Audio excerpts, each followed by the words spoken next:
Jean-Luc et Jean-Claude de Laurence Bonneville aux éditions Verdier.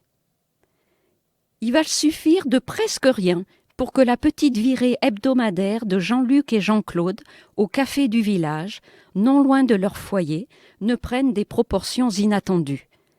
Des personnages vulnérables, attachants, formidablement campés. Un court roman addictif. Il laisse refroidir son café au lait. On va le savoir que c'est Vigilance Orange. Ça tourne en boucle au fond de la salle. Rues inondées, voitures à demi immergées. Le gros bordel vers les Avandières et Villers-les-Paux. Élus locaux, l'autoroute fermée à hauteur de Jean-Héligny. On voit la carte avec les prévisions météo. Avec les dents, il coupe une petite peau au ras de l'ongle de son index. Il a pu brancher son portable qui recharge. La patronne lui apporte son sandwich au pâté. Derrière lui, la porte s'ouvre.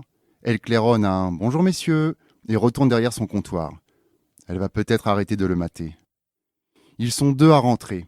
Un petit mec engoncé dans une doudoune blanche, on ne voit que ça, et ses oreilles décollées, qui va s'asseoir au bar pendant que l'autre, un balèze, reste debout. Un ours et un rat entrent dans un bistrot, le début d'une bonne vanne. Ils auraient le temps de s'installer à une table, mais Jean-Claude préfère le comptoir. Ça lui rappelle les virées à Abbeville. Il ne s'asseyait jamais. Mais c'est vrai qu'on est déjà jeudi. Qu'est-ce qu'ils prendront aujourd'hui, ces messieurs ? Elle leur sourit. Lui, il se tourne vers l'écran, cale ses coudes sur la table et mord dans son casse-dalle. Il est jeune, il a le ventre vide depuis le petit-déj, il a faim. C'est normal. Et maintenant, on le lâche. C'est Jean-Luc qui passe la commande. Ils font toujours comme ça. Ils décident à l'avance sur le chemin de ce qu'ils vont prendre.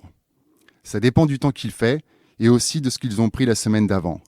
C'est Jean-Luc qui s'en souvient pour eux deux parce que Jean-Claude ne se rappelle pas ce genre de choses. Pour aujourd'hui, ils se sont mis d'accord. Jean-Claude avait encore envie d'un coca, mais Jean-Luc a proposé de prendre plutôt un Orangina Light à cause des insomnies et du diabète. Christiane a bien répété tout à l'heure « Attention, sucre Jean-Claude », mais ça n'était pas la peine. Jean-Luc n'oublie pas ce genre de choses. Alors pour lui un Orangina Light s'il vous plaît et pour moi un chocolat chaud. La doudoune a parlé. Sans bouger et d'une traite. Une gelée de voix nasillarde et qui tremblote. Il n'a absolument rien compris à ce que le mec bafouillait, sauf à la fin « chocolat chaud ». Mais faut croire qu'elle a tout capté. « On vous met la musique ? Si ça dérange pas le jeune homme, ça vous dérange pas ?» Le jeune homme, c'est lui. C'est à lui qu'elle parle. Il repose son sandwich sur l'assiette en faisant « non » de la tête. « Non, ça me dérange pas. » Elle met Radio Nostalgie. Il boit son café au lait. Il finit son sandwich, va pisser.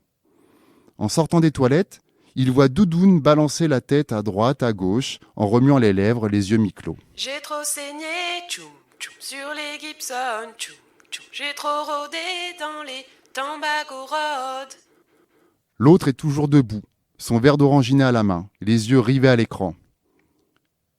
Sa cuillère écume la mousse de lait. Jean-Luc connaît cette chanson presque par cœur. Bonne, bonne, bonne. Sous la mousse, la surface calme du chocolat lui fait penser à des choses puissantes, raccord avec cette musique. Bonne. La guitare est rugueuse et sauvage.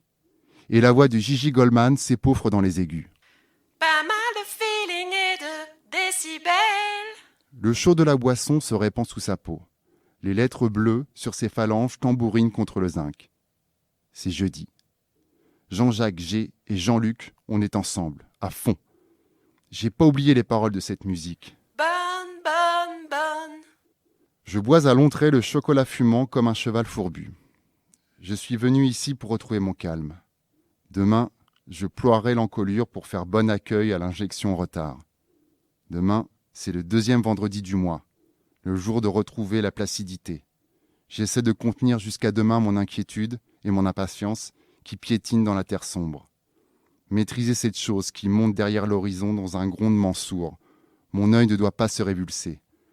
Mon pote Jean-Claude avec moi, qui ne triche pas, la musique et le chocolat chaud pour guider mes pas jusqu'au 2e vendredi du mois, 10h30.